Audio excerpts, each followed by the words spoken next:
कहानी ईमानदार किसान। खेत में एक साधारण किसान रामू अपने खेत में मेहनत से काम कर रहा है। सूरज की तेज धूप में भी वह हल जोतने में व्यस्त है। रामू खुद से बस थोड़ी और मेहनत और फसल तैयार हो जाएगी। भगवान का आशीर्वाद रहा तो इस बार अच्छी उपज होगी। इतने में पड़ोसी किसान श्यामू आता है। श्यामू, रामू भैया, इतनी मेहनत क्यों कर रहे हो? देखो, कई लोग तो शॉर्टकट्स अपनाकर जल्दी अमीर बन जाते हैं। रामू, श्यामू भाई, मैं मेहनत में विश्वास रखता हूँ। ईमानदारी से कमाया हुआ धन ही असली सुख देता है। रामू खेत से लौटते वक्त नदी किनारे अपनी कुल्हाड़ी से लकड़ी काट रहा होता है। तभी गलती से उसकी कुल्हाड़ी पानी में गिर जाती है। अरे मेरी कुल्हाड़ी, अब मैं लकड़ी कैसे काटूंगा? तभी अचानक नदी से एक जल परी प्रकट होती है। जल परी, रामू तुम क्यों दुखी हो? रामू, मेरी कुल्हाड़ी नदी में गिर गई है। मैं गरीब किसान हूं, मेरे पास दूसरी कुल्हाड़ी नहीं है।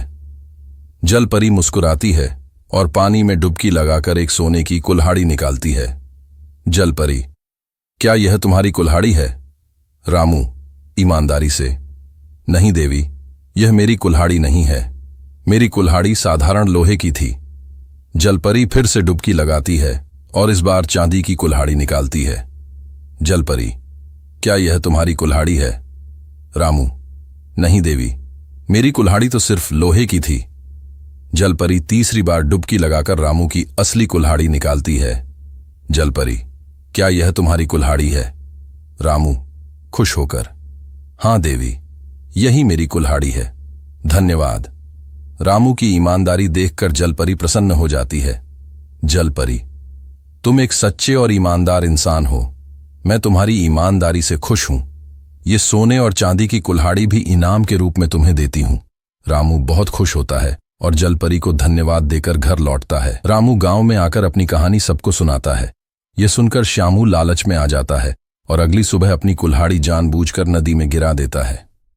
श्यामू नाटक करते हुए, अरे मेरी कुल्हाड़ी गिर गई। जल परी फिर से प्रकट होती है और सोने की कुल्हाड़ी निकालती है। जल परी, क्या यह तुम्हारी कुल्हाड़ी है? श्यामू लालच में झूठ बोलता है। श्यामू, हां हां देवी, यही मेरी कुल्हाड़ी है। जल परी को उसकी चालाकी समझ आ जाती है। जल परी क्रोधित होकर, झूठ बोलने वाले को कुछ नहीं मिलता। जल परी श्यामू की असली कुल्हाड़ी भी अपने साथ ले जाती है। श्यामू खाली हाथ लौट आता है। गांव में रामू की ईमानदारी की खूब चर्चा होती है। श्यामू को अपनी गलती का एहसास होता है और वह रामू से माफी मांगता है। सच्चाई और ईमानदारी ही असली धन है। लालच का कभी अच्छा परिणाम नहीं होता।